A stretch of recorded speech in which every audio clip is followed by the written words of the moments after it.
This episode of the Game Biz is brought to you by Audible. For a free 30-day trial and to receive a free audiobook, just head on over to audible.com/gamebreaker.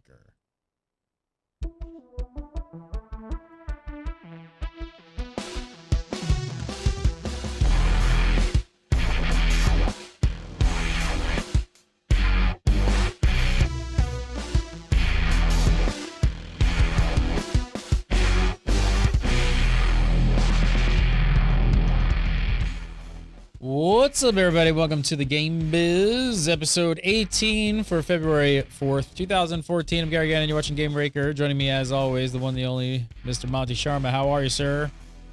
Doing good, Gary. How you doing?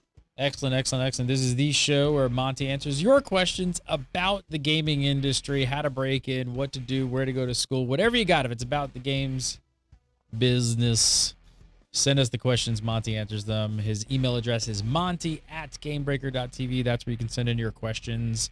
So let's just kick it off. First up from Austin. Austin says, it's got a two-parter here. Let's start with the first part. He says, "Hi, my name is Austin. I have a rather well-fleshed-out idea for a series of games I'd like to make." He says, "I cannot make this game myself, and I currently know little to no coding, though I am currently learning and will be attending school for programming. Is there any particular school you would recommend I attend?"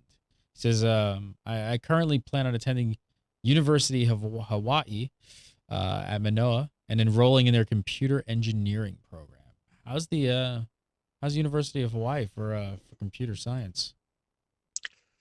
Well, since we're expecting a foot of snow tomorrow, I'd go to the University of Hawaii over anything. Sounds like a great choice based on weather. Yeah. So I don't know a lot about the University of Hawaii. I'm going to assume it's, at the level at least of your average state school. Mm-hmm.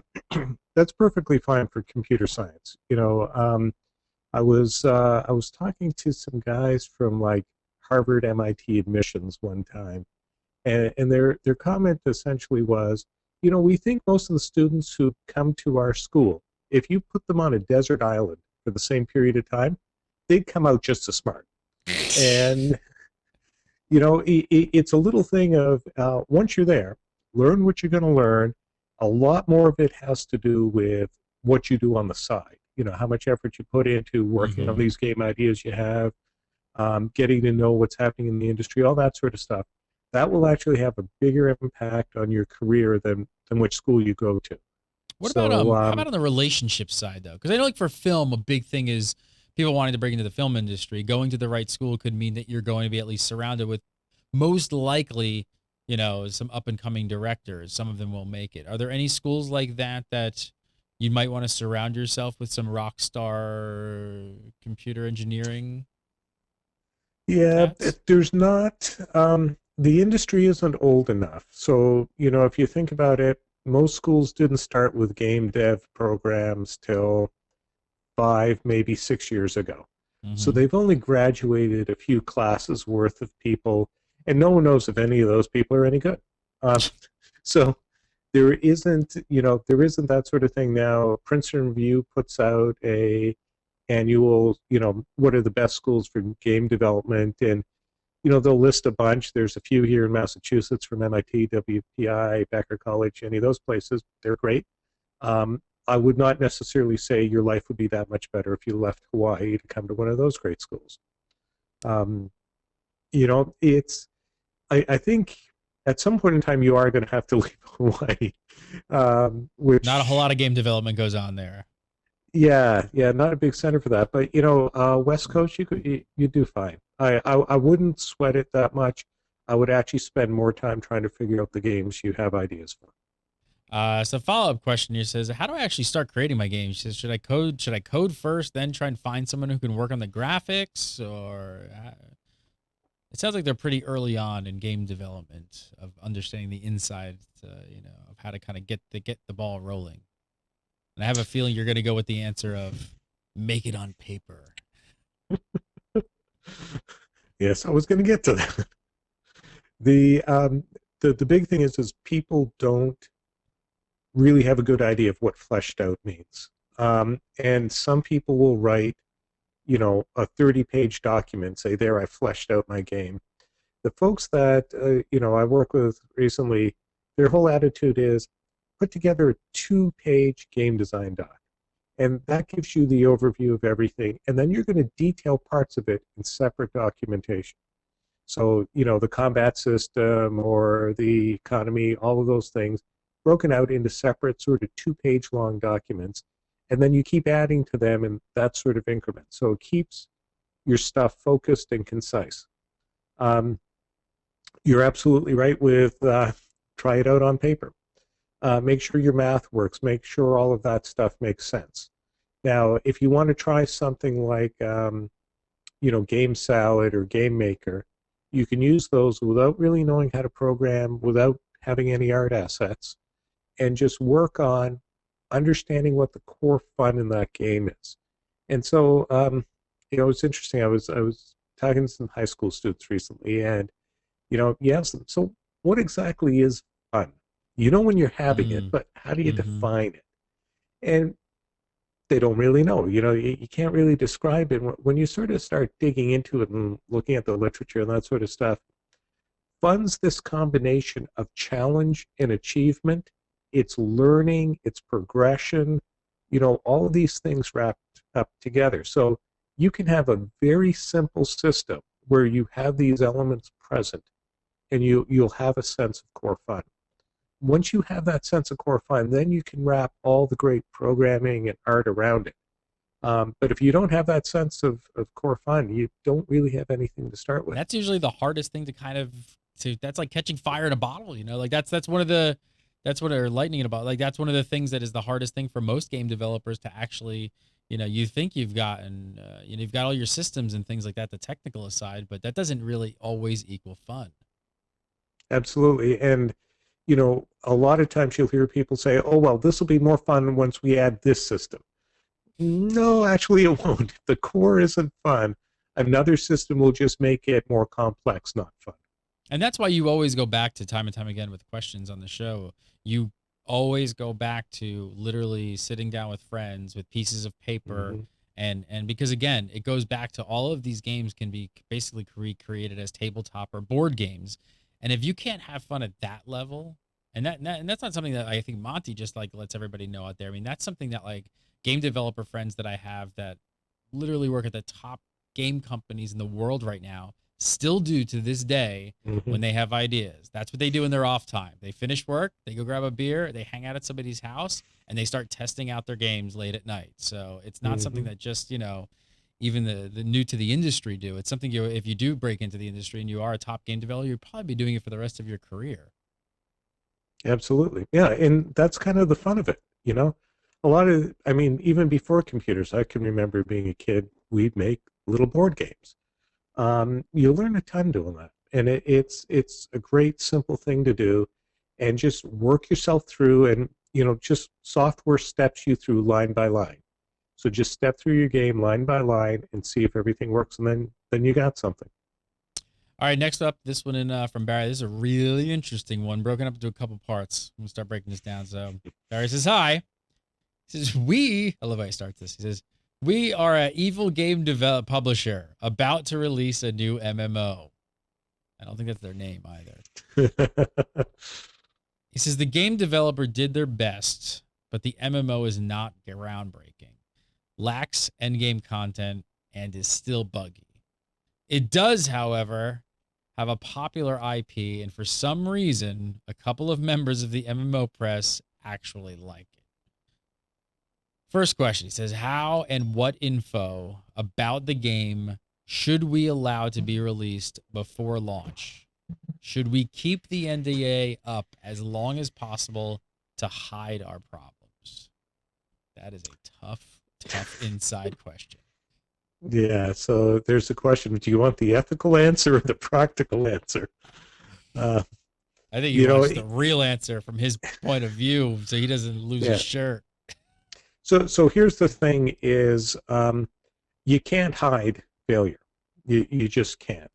So let's say this game is, below the line of worth playing. So it's not really worth playing. It's kind of crappy. if you keep the NDA in place as long as you can, what happens is it drops, and maybe one or two of the press who like it, and don't count too much on that. The press tends to be generally positive, and you'll find some people who like everything, which is fine. But you drop that, and people play it, and they go, "This is complete crap," and everybody will pile on you. Dropping it like that then leaves people with the impression that you as a studio, you as a developer, are not that good. The alternate to that is to actually come out and be open about it, right? I've seen some really interesting stuff around transparent development, and you come out and you say, hey, look, we're building this. It's a cool IP. We know this IP deserves blah, blah, blah, blah, blah. We're going to put this out as early release. We're going to drop this as a starting point. All this stuff. We want you guys to play it, but hey, look, we do have to eat, so we're going to charge a reduced amount, but come on in, do it. And then when the few press guys say, hey, these parts are pretty good, then everybody looks at you and says, oh, okay, they dropped it. It wasn't quite ready, but at least they were honest with us. And it gives you a chance to iterate and to put a couple of new versions out, which get better. And as it gets better, your reputation improves. So that's probably the angle I'd take. I mean, would you try it different here? It's so tough it's so tough. It's like, it really depends. I mean, there's so many. These questions are actually almost impossible to answer, depending on what kind of business deals are in place, like who has what say. It's like, who knows. Yeah. I don't know. I mean, I think the MMO industry is really tough because they don't really give a whole lot of latitude when it comes to needing more time to finish games. It's like, when they launch, they usually know pretty quickly whether they're going to succeed or not. And if they turn on you, there's just really no coming back. Yeah. So, I mean, try it and be extra transparent, right? So, if you come out and you try and say it's the greatest thing since sliced bread, and it's just not, that's one thing. If you come out and say, hey, look, this is really early, but you know what we're going to do? This is our list. This is our backlog of things we want to do with this game. And let's talk about how long this stuff's going to take it. I mean, there's... Does that work for... Let me ask you this, though. There's a question that I was going to interject there. Does that work for the big game developers and publishers out there, or does that really only work like kind of in an indie setting? Like, that seems to be like something you could kind of get away with if you're a bit smaller, but I can't see like if it were one of the really big companies, I don't see them kind of ever coming out like that. If a company has the money to do it, so if it's EA, no, you're not going to get any breaks. Everybody's saying, you bunch of... but if you're a small developer, it's your first game or whatever else, people will give you that latitude. And so you remember we had Seth Civic on from Proletariat a while back? So they've done this thing of transparent development where they actually stream on Twitch their sprint reviews. So every week, the team gets together, shows what they've done this week, talks about what they're going to do next week. They get all sorts of inputs from fans, and they use some of that, they ignore a bunch of it. But all of that together helps define what that game's going to be. And that's really kind of neat. And you find a lot of players willing to engage that way and give you sort of the benefit of the doubt. And especially when they see what you're going through, then, oh, okay, it's not like, hey, they didn't do this. Well, okay, they didn't do this, but I know what they were doing. I know the problems they were having. I've seen the art that they've put together for that, or I know the discussion around this system that they're building. That might give you an opportunity to sort of just have enough time to survive, really. Now, you're absolutely right. If it's a major IP, if it's well-known, and you've got an agreement with the IP holder that has all sorts of restrictions on it, you're pretty much screwed. You might want to pretend you left the studio shortly after launch because you didn't agree with management, and start a new studio with a different name. There you go. Because there's not a lot of hope there. All right, next up, this one in from Mel. Mel says, thanks so much for doing this show. I have learned a ton about games I play. I'm a college student, and I'm studying marketing. What sort of work do you think I can get into, and how do I find about openings, job openings? Mel says, the Career Center just gave me a dirty look when I asked them. Yeah, when we talk to people at various college career centers, they don't know games. It takes you a while to build relationships in a community. And most of these people are not core gamers. They're not people who've been hanging out at PAX and, Hmm. going to things like that. So they don't tend to really know. But on the positive side, the community itself is very interested in talking to you. Little harder to do when you're marketing because marketing, is essential, but is often the least appreciated of, any of the disciplines. So let's talk about the kinds of jobs first. There's a whole realm around creating the message. So how is this going to look? How are we going to take the story out? What do we say to the press? All of that sort of stuff. That whole area of message creation and PR is a big part of marketing. And the guys who asked the last question could probably use some help. Um, so there's a set of things there, and that's a lot of, it's very similar to traditional marketing that you were probably taught in college. You then look at things like events. So game events are different than sort of most of the trade shows and other things that you might have been to. But the event staff, the people who put it together, I mean, think about E3 and like the Sony booth. There must have been hundreds of people involved in marketing at Sony to Hmm. put that thing together. It's just massive. So Including that outside whole, agencies and other yeah, teams that they hire to bring on even more people. yeah, absolutely huge. So all of that sort of stuff, ends up creating lots of opportunity. So around events, if you are detail oriented, you can, deal with things being a little crazy. Great opportunity there. I also put community under marketing. And some people do, some people don't, but I'm right. Um, I see community as marketing because you're interfacing with that end user, right? You're working with the people who play your game and you're trying to deliver the message of your studio, of, hey, this is what we care about. This is what we're trying to do. Here's how we're going to interact with you. And to me, that's fundamental marketing. So there's all those different areas there. How do you get in? One is absolutely apply to all the game companies in your area as a marketing person.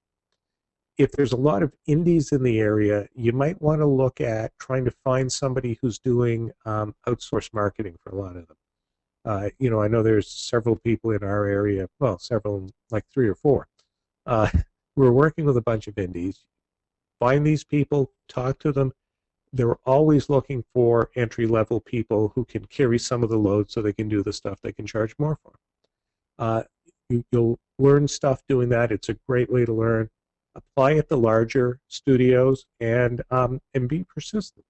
Be there, show up at the events, get to know these people.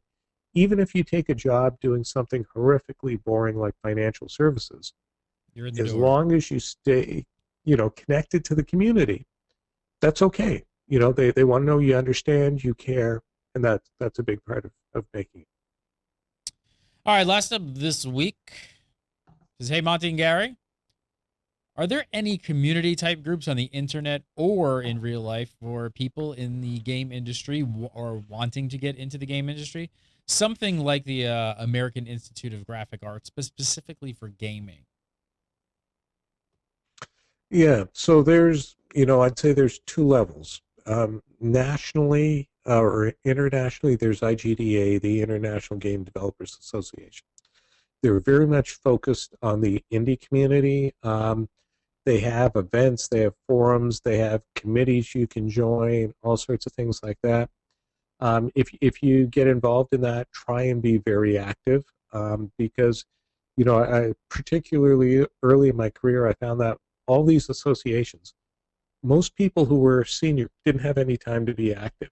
So if you were willing to spend time doing stuff, you could really, gain a lot of credibility just being there, showing up's half the battle. So IGDA is probably the biggest organization around that.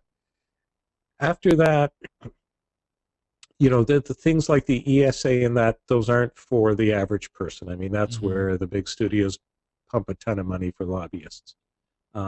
Well deserved and good lobbyists, I'm sure. Um, the other thing to look at is local, is to focus in on, is there an indie group in town? Is there a, Unity users group, any of that sort of thing? In a city of any size, Boston, there's probably 5 or 6 groups that meet on a monthly basis. You can get involved in all of those.